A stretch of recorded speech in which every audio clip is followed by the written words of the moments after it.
Olá, boa noite, tudo bem? Boa noite, tudo bem? Se apresenta pra gente qual que é o seu nome, sua idade Meu nome é Fabrina, eu tenho 49 anos. e qual que é a sua formação? Eu sou formada em técnica em alimentos pelo Senai em Campinas e depois eu fiz administração na PUC e depois eu ainda fui trabalhar, trabalhei na área da tecnologia de alimentos, da administração.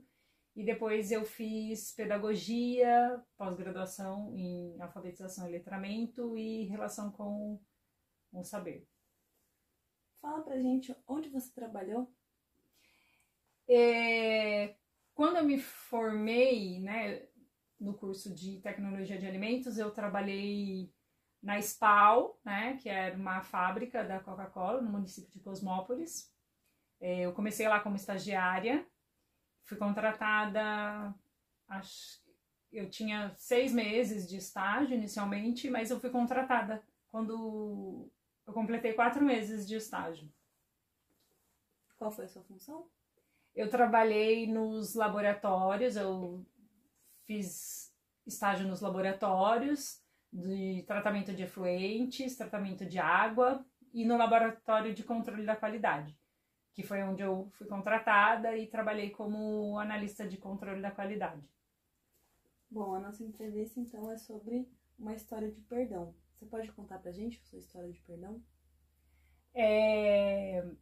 Quando eu trabalhei na Coca-Cola, já tinha alguns anos já que eu tinha sido contratada, eu trabalhava no laboratório e eu era responsável pelo estágio de... Eu era responsável por um estagiário que chegou lá, então eu tinha que ensinar todas as coisas que eu havia aprendido na minha função, né? E um desses dias eu tive que ensinar ele a montar a linha de produção, que era assim, a gente tinha que no laboratório, a gente preparava as coisas no laboratório, ia para a produção, conversava com o operador da máquina para ver se ele estava... se a máquina já estava pronta para receber, né, o xarope. Então a gente fazia os ajustes da enchedora lá de uma máquina lá, e daí a gente ia para a xaroparia conversar com o xaropeiro para engatar a mangueira do tanque de xarope que ia para a linha certa lá, que a gente ia fazer nesse dia, era a linha 3. E aí a gente estava um pouco atrasado, porque tinha uma quantidade lá de refrigerante para produzir naquele dia. E eu conferi o tanque e a linha que tinha que engatar e falei pro xaropeiro, não é essa, né? E ele nem foi conferir porque ele confiou na minha palavra. E aí a gente engatou naquele dia. A linha tinha que produzir um refrigerante chamado Cherry Coke. E aí fomos para a linha, o xaropeiro engatou, fomos para a produção e demos vamos dizer assim, demos a largada lá na linha de produção e pronto. Aí o operador da máquina soltou a máquina e começou a produzir. E quando começa a produzir, a gente tem que fazer uma análise, assim, no terceiro giro da máquina, da engarrafadora, a gente pegava uma garrafa para fazer a análise do Brix, que é a quantidade de açúcar que tem no refrigerante. E quando a gente foi fazer, aí, né, tem todo um procedimento lá, quando a gente foi fazer, punha na máquina e o Brix dava 0. E eu estava ensinando, era tipo o primeiro dia do estagiário. E aí, de novo. Aí eu 0 de novo. Daí eu falei para ele, nós vamos parar a máquina que tem coisa errada. Aí fui lá, parei a enchedora, falei pro operador da máquina parar a enchedora e voltei para a xaroparia. Quando eu voltei para a xaroparia, o xaropeiro já estava vindo ao meu encontro, porque ele foi conferir depois que eu falei para ele que estava certo, ele também achou que ele tinha que conferir e ele viu que estava errado. E aí eu avisei ele que já tinha parado tudo, aí eu já corri a gente teve que, foi assim, um procedimento que dá muito gasto, porque aí depois a gente teve que lavar toda a linha, tem todo um procedimento, né, de sanitização da linha do xarope e da enchedora para antes de você produzir o outro produto. E aí eu já avisei a minha chefe, que era a química responsável pelo laboratório, e aí ela já avisou o gerente de produção, e eles chamaram a gente para uma reunião daí, né?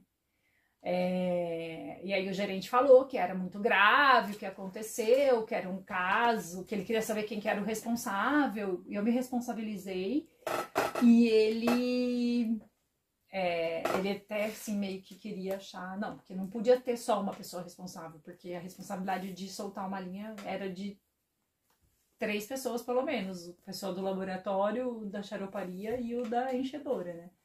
Mas nesse caso, a responsabilidade, vamos supor assim, era minha e do xaropeiro. Só que como eu falei, eu tava com pressa, porque a gente tava meio que atrasado, e aí eu falei, não, a responsabilidade foi minha, né? Tanto que a hora que depois ele viu e ele veio avisar, e aí a gente acabou descobrindo ao mesmo tempo que havia erro. E aí ele falou que ia ser computado todos os gastos, as perdas que teve com aquela falha nossa, e que ia conversar com um gerente de recursos humanos, porque era um caso de demissão por justa causa e tal, e eles iam avaliar quem seria demitido, né? Aí depois que fizeram a reunião lá com o gerente, aí chamaram a gente de novo, tudo, e o gerente decidiu por não demitir ninguém, porque eu acabei, foi um caso de, eu acho que esse foi um caso de perdão, né? Eles perdoaram uma falha técnica. E por que você acha que os seus supervisores tiveram essa decisão? Eu acho que eles tiveram essa decisão por conta da minha ética profissional, né? De ter assumido o erro e falado que o erro foi todo meu, assim. E que na realidade foi mesmo. Eu acho que foi por essa questão que fui perdoada. Bom, e nesse seu caso, quais você acha que foram as estratégias utilizadas pelos seus gestores para conceder esse perdão? Eu acho que eles dialogaram abertamente, né? Eu acho que essa é uma estratégia de perdão, porque primeiro você identifica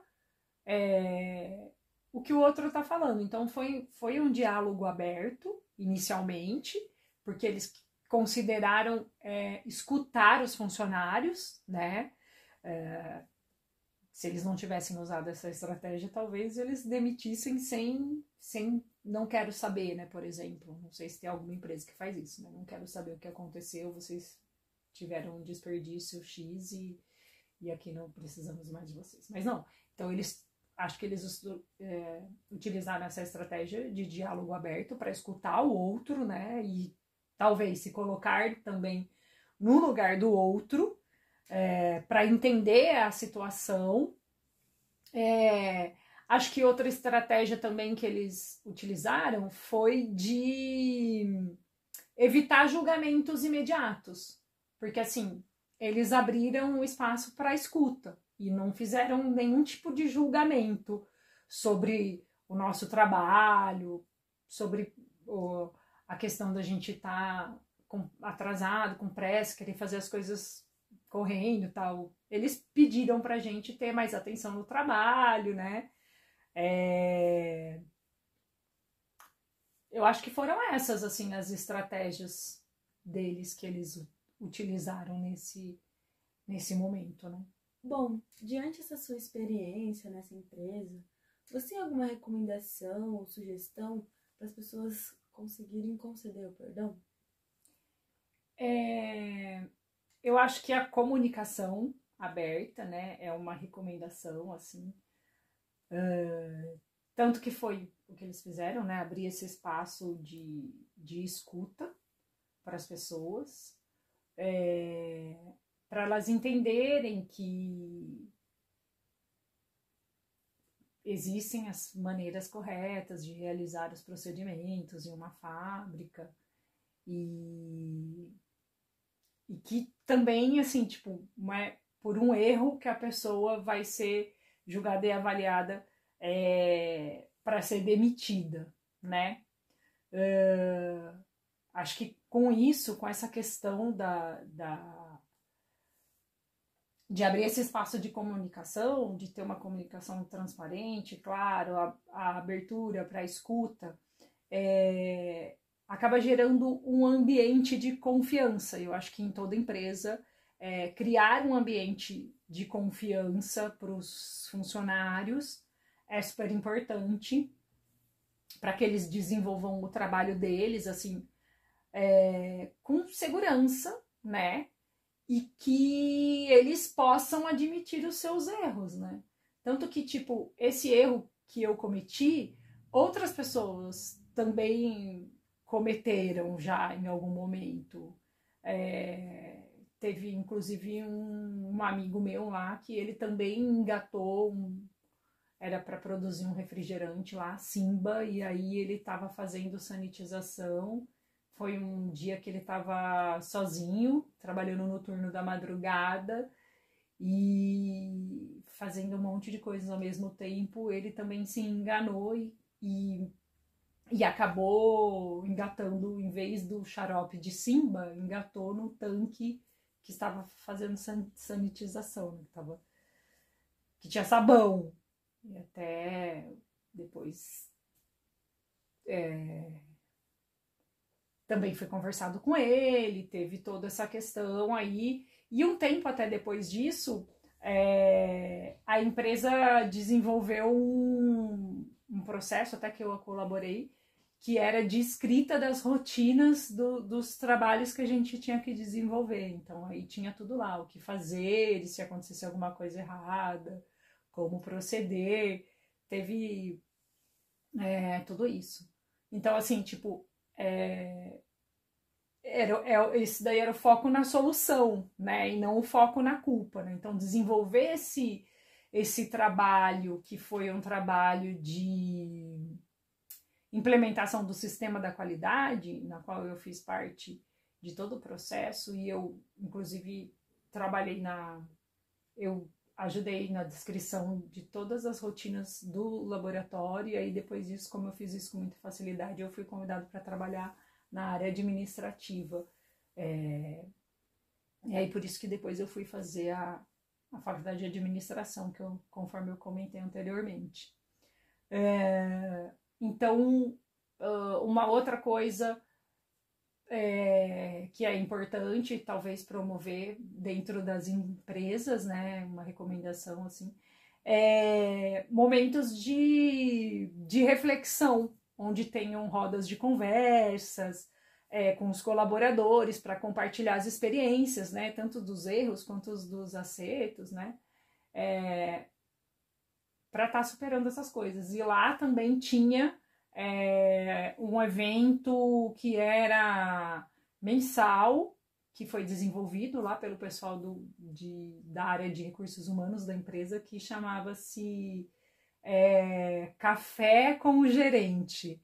Então, os funcionários podiam se inscrever e acho que era a cada 15 dias, uma segunda-feira, tinha um período para o pessoal que entrava no turno da manhã e o outro para o período da tarde.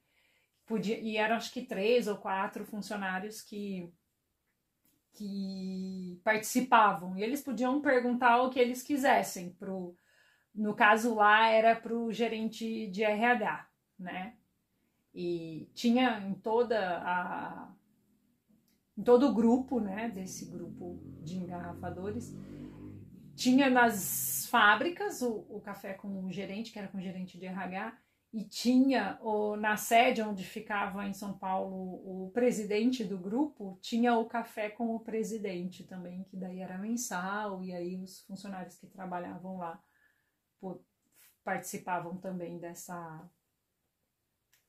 desse momento aí de reflexão, de levar as dúvidas, e a partir dessas conversas aí também foram surgindo outros projetos dentro da fábrica. Muito obrigada pela sua colaboração. De nada.